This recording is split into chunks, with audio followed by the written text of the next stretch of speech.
Bismillahirrahmanirrahim. Alors aujourd'hui, on va commencer une leçon très importante pour le niveau intermédiaire, donc le niveau 2, qui se nomme Al-Jumla Al-Ismiya. Donc Al-Jumla en arabe, ça veut dire la phrase.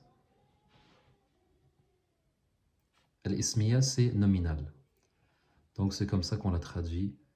On dit donc la phrase nominale. Donc Al-Ismiya, ça vient du... pourquoi on dit nominal? C'est que c'est la phrase qui n'est composée que de ism. Ism en arabe, ça veut dire les noms. Donc c'est une phrase qui ne contient que des noms. Que des noms. Et on avait vu que en arabe, il y a 3 types de mots. Il y a bien sûr al-ism, les noms. Il y a aussi les verbes, qu'on appelle en arabe fi'l. Donc ism, fi'l, verbe. Et on a ce qu'on appelle le harf, qu'on traduit souvent par la préposition.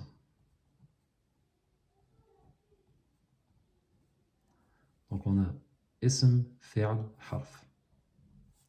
Un exemple de ism, on a par exemple le nom propre, Bilal.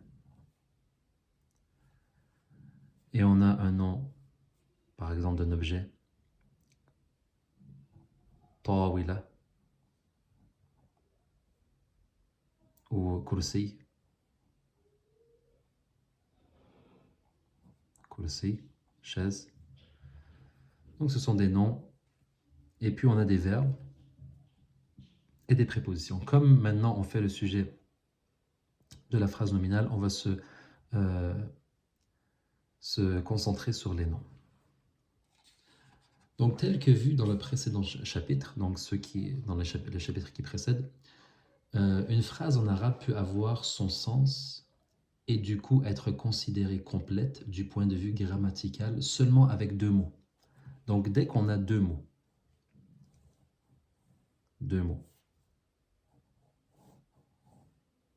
on peut avoir une phrase en arabe.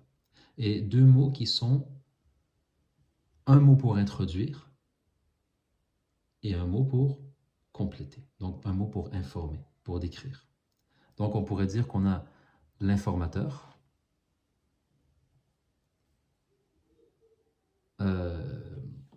plutôt ici, comme on parle en arabe, on commence bien sûr de la droite vers la gauche, donc on a l'introducteur. Introducteur, le premier mot, et on a l'informateur. On va les appeler comme ça pour faciliter la compréhension. Donc on a l'introducteur, il introduit la phrase. L'informateur, il complète, il informe à propos de l'introducteur. Et ça égale à une phrase nominale, qu'on appelle en arabe Jumla Ismiya. Jumla Ismiya. Donc jusque-là, est-ce que c'est clair? Inch'Allah, c'est clair. On va donner des exemples maintenant. On va donner des exemples.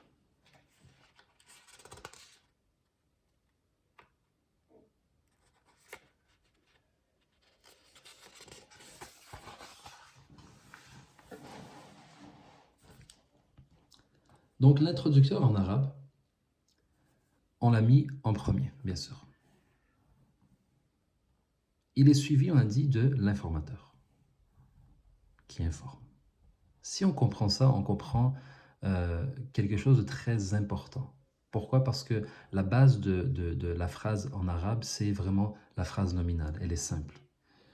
On a ce qu'on a appelé l'introducteur.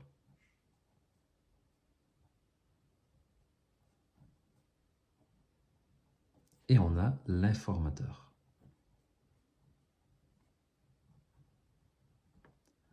L'introducteur, il s'appelle comment en arabe? Mubtada. Donc on fait un peu de grammaire maintenant. C'est ça la différence entre le premier niveau et le deuxième niveau. C'est que le deuxième niveau, on rentre dans la grammaire. Mubtada. Mubtada.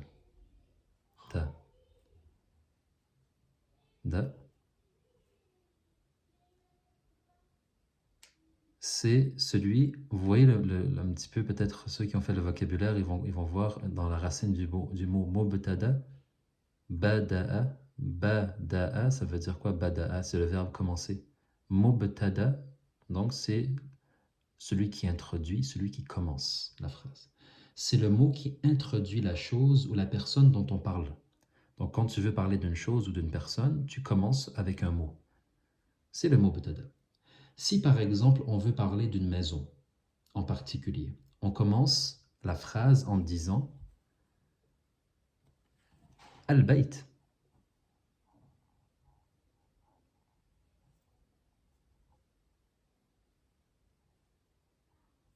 Al-Bayt.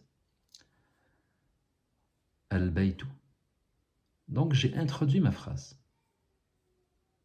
Elle n'est pas complète bien sûr. Juste Al-Bayt, c'est un mot de vocabulaire, c'est un mot singulier. C'est un mot défini bien sûr, il est défini par Alif Lam. C'est le mot Bayt, maison.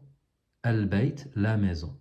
Donc j'écris ici la traduction, la maison. Mais la maison quoi? Il manque un sens. Et c'est là qu'entre en jeu l'informateur. Pourquoi? Parce qu'on vient d'introduire la phrase, mais on ne tire aucune information utile de cette phrase. La maison, 3 petits points. La maison est comment? Est-ce qu'elle est belle, spacieuse, grande, bien située, mal située, etc. Comment est-elle? Donc c'est là la question, le fameux point d'interrogation. Comment est la maison? Pour répondre à cette question, on a besoin du deuxième élément de la phrase nominale, qu'on appelle en arabe khabar. Khabar, et ceux qui ont fait le vocabulaire et celles, ils vont savoir que khabar, c'est la nouvelle ou l'information. Al-akhbar, c'est les informations. Quand on dit regarder les nouvelles à la télévision, on dit al-akhbar, pluriel de khabar. Donc le khabar, mubtada. On commence la phrase avec le mubtada, on a besoin d'un khabar pour nous donner une information à propos de, dans ce cas-ci, la maison. Donc on se rappelle aussi que la phrase nominale dont le nom l'indique n'est pas composée et ne nécessite pas de verbe. Donc c'est ça la beauté de la chose ici, c'est qu'on va rajouter un mot pour décrire ou informer à propos de la maison. Eh bien ce mot, c'est un adjectif. Ce n'est pas un verbe. Et donc on a une phrase entièrement nominale. Le verbe, si on pourrait, en français on dirait le verbe être, le verbe d'état, l'état de la chose est implicite. Donc le verbe d'état est implicite. Donc on a al-bayt, comment elle est? On a besoin de khabar. On pourrait la décrire, on va donner 3 exemples. Al-baytu, j'aurais écrit.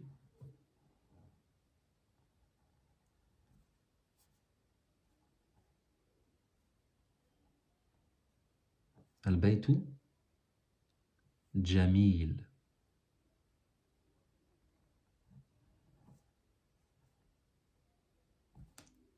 Donc on a le mubtada. On a ici le mubtada, l'introducteur, la maison, suivi de l'informateur, le khabar, jamil, belle. Donc la maison est belle.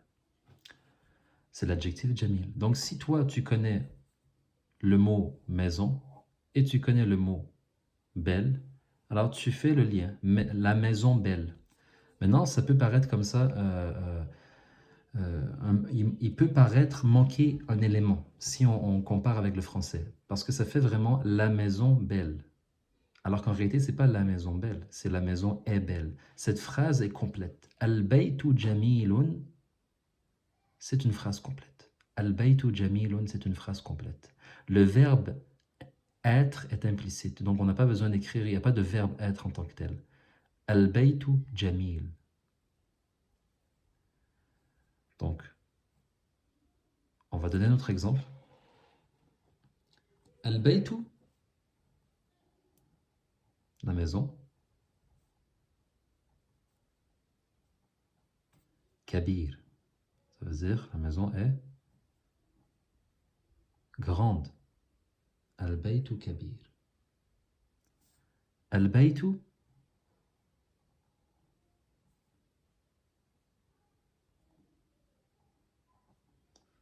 si je me suis trompé, Al-baytu qadim. Qadim, ça veut dire ancienne, vieille. Donc, Al-baytu jamil, Al-baytu kabir, Al-baytu qadim. Ces phrases sont simples, mais elles sont complètes. Ce sont trois phrases qui décrivent la maison différemment. Ce sont trois phrases nominales. Donc, on a un mot défini,